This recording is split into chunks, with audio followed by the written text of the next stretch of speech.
அண்ணாமலையாரை போற்றி. ஓம் குரு வாழ்க. வணக்கம். அனைத்து ஆன்மீக அன்பர்கள் அனைவருக்கும் இந்த சிவடியின் ஏகே குரு சிவராஜனின் அன்பு கலந்த வணக்கங்கள். பொதுவாகவே வாழ்க்கையில் நம்ம எல்லாருக்கும் மாற்றங்கள், அதாவது நம்ம வாழ்க்கையில் ஒரு தொழில் தொடங்குறதா இருந்தாலும் சரி, ஒரு முன்னேற்றத்துக்கு ஒரு ஸ்டெப் எடுத்து வைக்கிறதா இருந்தாலும் சரி, இல்லை ஒரு சுப முகூர்த்தம், திருமணம் சார்ந்த விஷயங்கள், அதே போல் ஒரு குழந்தை பாக்கியம் இல்லைங்க சாமின்னு சொல்கிறவங்க, அதே போல் புதுசாக வீடு கட்ட முடியுமா, ரொம்ப நாளாக ட்ரை பண்ணிகிட்டு இருக்கேன் முடியலைங்கிறவங்களுக்கும் சரி, இந்த மாதிரி பல பிரச்சனைகள் அன்றாட மனிதர்கள் சந்திக்கிறாங்க. ஸோ அவங்களுக்கு எப்போ வழி பிறக்கும், அதே போல் இந்த 12 ராசிக்கு கிரகங்களும் எப்போ சேர்ந்து அவங்களுக்கு நன்மையான பலனை செய்ய போகிறதுங்கிறத நம்ம பார்க்க போகிறோம். அது குறிப்பாக இந்த தை மாதம் நம்ம பார்க்க போகிறோம். ஏன்னா தை பிறந்தா வழி பிறக்கும் அப்படின்னு சொல்லுவாங்க. ஸோ தை மாதத்தில் எந்தெந்த ராசிக்கு எந்தெந்த சுப காரியங்கள் செய்யலாம், எந்த தடைப்பட்ட விஷயங்கள் நம்ம வாழ்க்கையில் ஒரு ஒற்றுமை இல்லை, உறவுல ஒரு வீட்டிலே குடும்பத்தில் பிரச்சனை, பண கஷ்டம், ஒரு வேலை கிடைக்குமா, நிரந்தரமான வேலை, அல்லது ஒரு பதவி உயர்வு, இந்த மாதிரி விஷயங்கள் நம்ம கிடைக்குமான்னு இயங்கிக்கிட்டு இருப்போம். ஸோ அந்த மாதிரி நினைக்கிறவங்களுக்கு எல்லாருக்குமே நம்ம தை மாதம் பார்த்தீங்கன்னா ஒரு சுபமான நிகழ்ச்சி, சுபமான ஒரு அனுகூலமான ஒரு மாதமாக இருக்க போகுது 12 ராசிக்குமே சரி. ஸோ அந்த வகையில் நம்ம இன்னைக்கு தை மாதத்துக்குரிய பலன்கள் பார்க்குறோம். ஏன்னா இந்த தை மாதங்கிறது தமிழர் திருநாள், உழவர் திருநாளாக கொண்டாடுறோம். ஸோ எல்லாருக்குமே இந்த தை மாத உழவர் திருநாள் வாழ்த்துக்களை ஃபஸ்ட்டு சொல்லிக்கிறேன். அதே போல் இந்த தை மாதத்தில் முக்கியமாக நம்ம கண்டிப்பாக ஒவ்வொரு வீட்லையும் எதிர்பார்க்கக்கூடிய மாதம் தை மாதம். ஏன்னா நம்ம ஒரு சுப நிகழ்ச்சியாக இருந்தாலும் சரி, ஒரு புதிய தொழிலாக இருந்தாலும் சரி, ஏதோ நம்ம நல்லது நடக்குமா நடக்காத இயங்கிட்டு இருக்கவங்களுக்கு இந்த தை மாதம் கை கொடுக்கும். அது எல்லா ராசிக்குமே இந்த தை மாதம் அனுகூலமான பலன்களை செய்ய போகுது. அதே போல் இந்த தை மாதம் சிறப்புகள் இருக்குது. முக்கியமாக இந்த தைப்பூசம் வருது.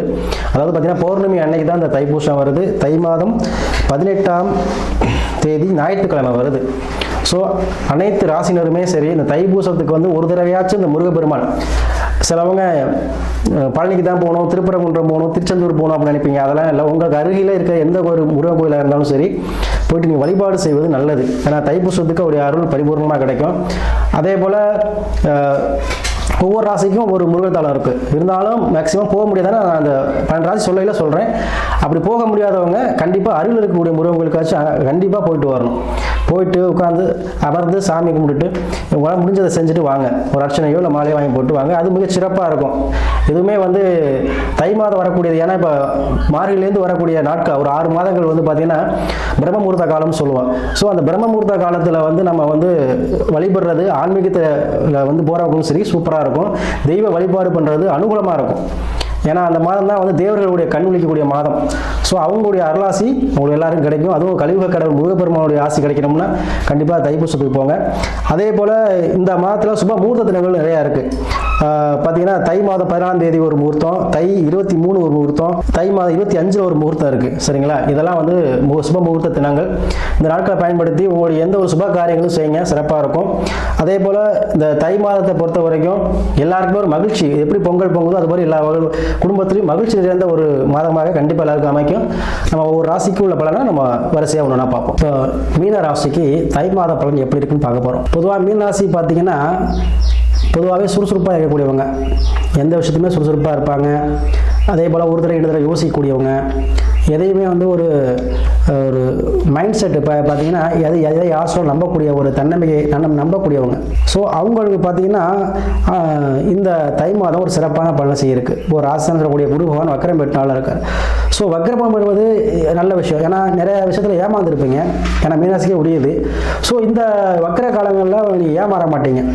பண விஷயமா இருந்தாலும் சரி, எந்த விஷயமா இருந்தாலும் சரி, திருமணம் சார்ந்த விஷயமா இருந்தாலும் சரி, எந்த குழந்தை சம்பந்த விஷயமா இருந்தாலும் சரி, எந்த தொழில் தொடர்பான விஷயமா இருந்தாலும் சரி, ஏமாற்றங்கள் அப்படிங்கிறது நீங்கள் இப்போ தெரிஞ்சிருப்பீங்க. அது ரீசன் என்னன்னு தெரிஞ்சிருப்பீங்க. இந்த மாதம் அதில் ஏமாறாமல் எப்படி இருக்குது ஜெயிக்கிறதுங்கிற ஒரு வைராக்கியமாக இருந்து செய்யக்கூடிய மாதமாக இருக்கும்.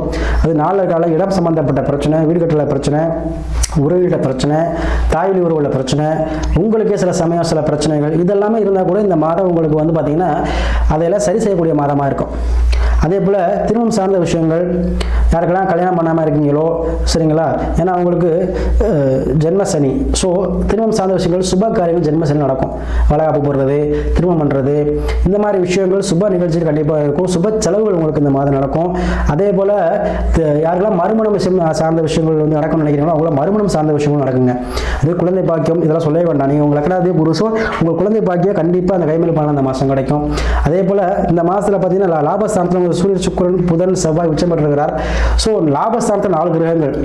ஸோ மனைவழி மூலமாகவும் அதான் இருக்குது, மாமை வழி உறவு மூலமாகவும் சரி, அதே போல் இடம் சார்ந்த விஷயங்கள், மண்மனை சார்ந்த விஷயங்கள், சகோதர வழி உறவுகள் மூலமாகவும் உங்களுக்கு வந்து லாபம் கிடைக்க போகுது.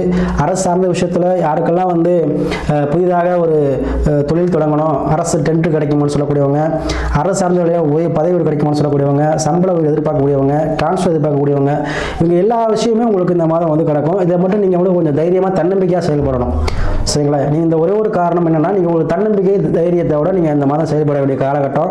ஸோ அதை செயல்பட்டீங்கன்னா உங்களுக்கு கிடைக்க வேண்டிய பாக்கியம் அனைத்துமே கிடைக்க போகுது. அதே போல் ஜென்மத்தை சனி இருக்கனால யாருக்கெல்லாம் உடல்நிலை பிரச்சனை இருக்கோ அவங்களால இந்த மாதம் வந்து அதில் ரிலீஃப் ஆயிடுவீங்க. ஸோ ஏன்னா 11 சூரியன் வரும்போது கண்டிப்பாக அந்த உடல் பிணி நோய்கள் வந்து சரியாகிறதுக்கு வாய்ப்புகள் அதிகம். ஸோ யாருக்கெல்லாம் உடல்நிலை பிரச்சனை, மருந்து மத சாப்பிடுங்க சாமி சொல்லக்கூடியவங்க, நீண்ட நாள் வைத்தியம் பண்ணி கொடுக்கக்கூடியவங்களெல்லாம் இந்த மாதத்திலும் ரிலீஃப் ஆகக்கூடிய மாதமாக இருக்கிறது.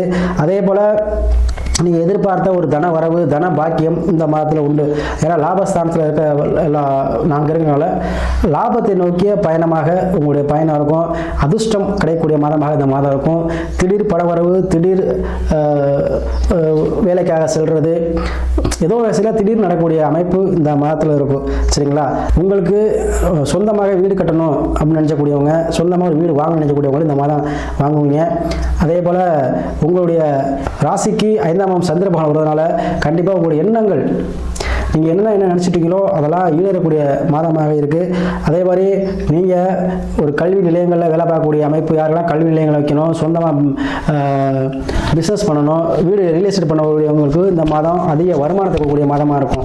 பொதுவாக மீனராசிக்காரவங்களுக்கு எல்லா உழைப்பு சார்ந்த விஷயம் அதிகமாக நீங்கள் ஈடுபடக்கூடியவங்க, எந்த விஷயமா இருந்தாலும் திறம்பட செய்யக்கூடியவங்க. ஸோ உங்களுக்கு அதுக்கு ஏற்றா போல், உங்கள் எண்ணத்துக்கு ஏற்றா போல் புதிதாக தொழில் தொடங்குறதா இருந்தாலும் சரி, ஒரு பார்ட்னர்ஷிப் வேணும்னு சொல்லக்கூடியவங்களுக்காலும் சரி, இல்லை ஒரு உத்தியோகம் வேணும், இல்லை நம்ம நினச்ச மாதிரி வந்து பூர்வீகத்தில் தொழில் பலம் அடைஞ்சக்கூடியவங்களும் சரி, எல்லா விஷயமும் இந்த மாதம் உங்களுக்கு கை கூடி வருங்க.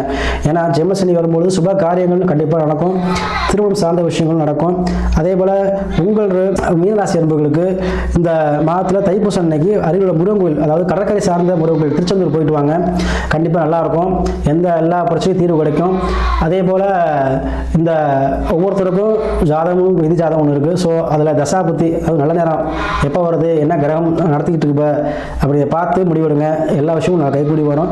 அதனால் இந்த தை மாதம் உங்களுக்கு வெற்றி இலக்கை அடையக்கூடிய மாதமாக இந்த மாதம் அமையுது.